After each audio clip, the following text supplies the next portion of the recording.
Bienvenue sur Comment fait-on, je suis heureux de vous retrouver pour une nouvelle recette. Aujourd'hui, nous allons réaliser ensemble des crostini, appelés aussi plus simplement du pain grillé, au jambon cru, basilic et tomate. Vous allez voir, c'est très simple à faire et c'est délicieux dans n'importe quelle circonstance.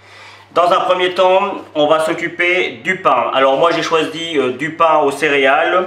On peut faire les tranches un petit peu plus épaisses. Moi elles étaient déjà découpées, donc je les laissais comme ça. J'ai préchauffé mon four sur la fonction grill.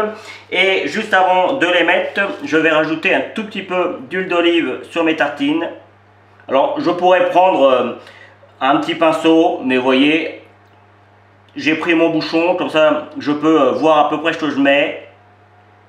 Sachant qu'on va remettre, puisque je vais faire une petite préparation avec du basilic et de l'huile d'olive encore, qu'on remettra dessus. Donc voilà, là c'est parti, vous voyez, on peut hop, badigeonner comme ça. C'est parti pour mettre au four. Le but c'est d'avoir quelque chose de grillé sur le dessus, mais qui reste encore moelleux à l'intérieur. Pendant ce temps, je vais faire ma petite sauce. Je prends mon basilic. Alors, je l'ai acheté, hein, j'en ai pas dans mon jardin. J'arrive pas à le faire dans mon jardin, je sais pas pourquoi. S'il y a des amateurs de jardin qui m'écoutent, donnez-moi des petits conseils pour réussir le basilic. Moi, j'y arrive jamais. Donc, je l'ai acheté. Alors, on fait attention parce que, vous voyez, il peut arriver qu'il y ait des feuilles un petit peu noires comme ça quand on l'achète. Donc, on vérifie bien. Moi je ne le lave pas parce qu'en théorie il est lavé, donc je le laisse comme ça. Je rajoute pour commencer la valeur d'une cuillère à soupe d'huile d'olive. Je vais commencer à mixer et je vais rajouter de l'huile d'olive au fur et à mesure de ce que je veux. Il faut que ce soit un peu liquide sans l'être de trop, je vous montrerai. Allez, c'est parti. Alors, j'avoue que j'ai un grand mixeur et c'est pas simple avec la petite quantité que j'avais, mais bon, ça marche quand même. J'ai mis la valeur de 2 cuillères et demie à soupe d'huile d'olive et voici ce que je veux que ça fasse. On voit bien encore l'huile d'olive, hein, ça se mélange pas complètement au basilic, mais c'est tout à fait normal. J'aime bien avoir la petite dissociation des deux. Alors on pourrait faire un pesto, hein, si vous voulez l'acheter directement dans le commerce, vous pouvez remplacer ça par du pesto directement. Moi je trouve que c'est mieux comme ça, c'est plus naturel et puis c'est surtout un petit peu plus léger, hein, bien que l'huile d'olive ce soit très bon pour la santé. Donc voilà, on va attendre que le pain refroidisse et on va pouvoir faire le montage de nos tartines. Allez, c'est parti pour le montage. J'en fais une et puis après le principe reste le même pour tous. J'ai découpé des tomates, mais vous voyez, en fines tranches.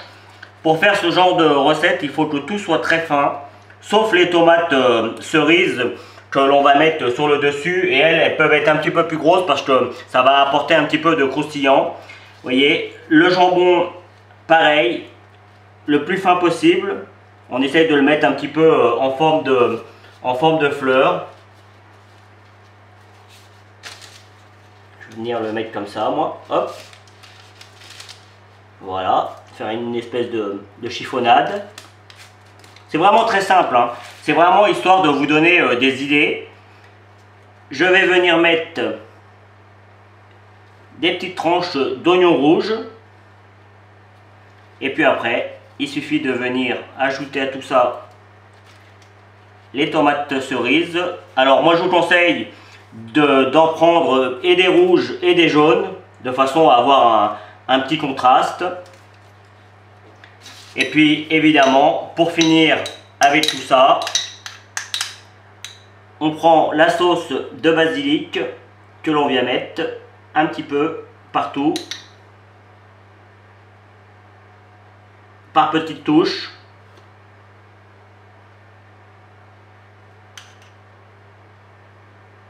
On en met plus ou moins si on aime ça. Alors c'est très utile cette recette pour les apéros par exemple, mais aussi pour un petit brunch.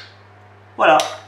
Alors moi je rajoute ni sel ni poivre, mais sachez que vous pouvez, c'est vraiment une question de choix. Et je vais rajouter pour finir un petit peu de basilic en feuilles sur le dessus.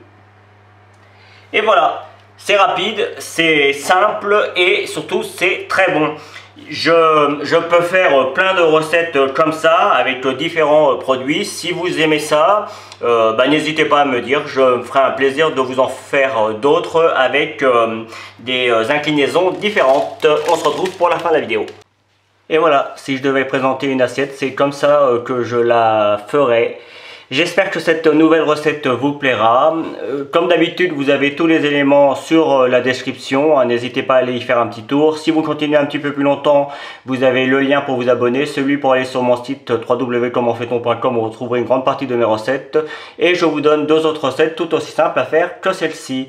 Merci pour votre fidélité. À très vite sur Comment fait-on. Salut! Vous pouvez vous abonner maintenant à ma chaîne YouTube, c'est ici. N'oubliez pas la petite cloche pour les notifications. Vous avez également le lien qui va vous amener sur mon site www.commentfaiton.com où vous retrouverez l'ensemble de mes recettes. Et je vous donne 2 autres recettes ici qui vous seront très utiles. À bientôt sur Comment fait-on.